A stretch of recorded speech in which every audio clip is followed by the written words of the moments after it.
أعوذ بالله من الشيطان الرجيم بسم الله الرحمن الرحيم. Zamzam of Spiritual Knowledge. Excerpts from the teachings of Shaykh Mohamed Faouzi al-Karkari. Optimizing one's visit to the Zāwiya. A disciple dreams of visiting the Zāwiya without bringing a gift for Sidi Shaykh. One who arrives at the Zāwiya should sanctify this visit and consider it a migration towards the real, al-Haqq. Indeed, the intention that the disciple seals before his visit to the Zāwiya will be crucial in his spiritual journey. If the intention is deviant, he will have a bad stay and will not reap the fruits that a seeker of knowledge could gather.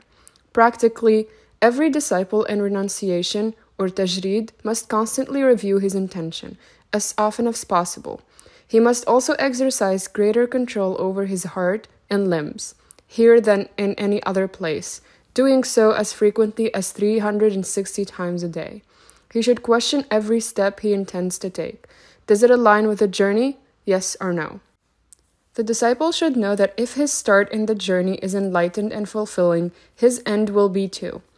And as the Zāwiya can be a place for fulfillment for some, it can also represent a veil and a barrier for others. The disciple who comes to the Zāwiya and instead of engaging in dhikr and following the Shaykh, gets distracted by his brothers, will stray and veil himself. Others will try to accumulate information about the journey through the renounced disciples. These too are veiling themselves, for knowledge is not a matter of gathering information, but rather a matter of taste, or dhawq, and spiritual awakening with the Lord. It is essential to always ensure the correction of one's intention. And when the disciple listens to his brothers or discusses with them, he must see in them manifestations of the Shaykh, and abstract from their physical forms and personalities. When the disciple goes to the Zāwiya, he must ask himself what the purpose of his visit is. Let him who comes for rest at the Zāwiya know that there are other more restful places than this. So why does he come? It is not a tourist complex for rest. Most will say that they have come to know Allah Jalla Jalaluh. These people must always keep this goal in mind and rethink it more than 360 times a day, as we have already indicated. They must align all their actions according to this objective. They must question every gesture they make. Does it align with spiritual knowledge or ma'rifah or not?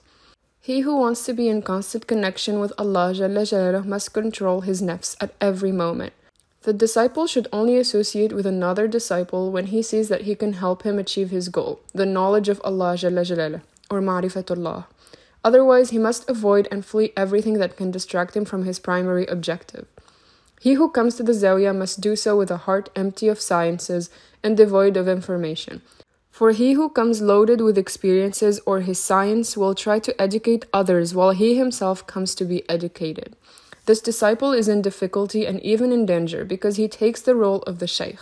He must indeed empty his vessel to the Shaykh to fill it, whereas he who comes with an empty vessel will see it filled with treasures and secrets. Remember that Allah Jalla Jalaluh is jealous and desires your heart to be entirely devoted to Him alone, containing only Him. Know that to flourish in the journey, the Shaykh must cast 360 positive glances upon you. He who admits to never having known his Lord is welcome. The arrival of he who regards the wali as the center of the universe through his prophetic heritage is comparable to the Hajj. This disciple must perform the 7 circumambulations, or tawaf, starting with the Ha, which is the first reading. This initial tawaf should be performed quickly. Coming to the Zāwiya is synonymous with spiritual education and learning, aimed at acquiring knowledge of the divine. This place is not intended for creating social ties, which some disciples mistakenly do. Moreover, it is advisable to bring a gift to the Shaykh as this action benefits the disciple. This gesture, imbued with light, symbolizes the disciple's effort for his master, undertaken even before entering the blessed enclosure. The disciple who selects a gift must first exert effort in choosing it, effectively placing himself in the Shaykh's position to ascertain the latter's preferences. This act in and of itself represents a form of annihilation, or fana in the Shaykh. Subsequently, he must exert effort to travel and acquire the gift, eventually investing his time and resources to provide it. Unbeknownst to him, the disciple experiences fana in his Shaykh through these actions, aiming to please the master. Such efforts are a precursor to the sanctification of the educating Shaykh and are beneficial for the disciple's journey, as he will witness many veils being lifted. Conversely, One who arrives impulsively without a gift fails to confer the same level of sanctity to the master and may find his progress in the journey hindered. Indeed, the entire journey hinges on the bond the disciple forms with the wasita, or intermediary. The stronger this relationship is, the more fruits the disciple will harvest in the journey. Despite these established practices, some individuals remain resistant to these conventions. However, as the beloved Prophet, peace be upon him, stated, exchange gifts and you will love one another. Allah Jalla Jalaluhu responds to those who dislike these conventions, saying in Surah Tawbah, verse 111, Allah has purchased from the mu'minins, or believers, their nafs, or souls, and their property in exchange for paradise.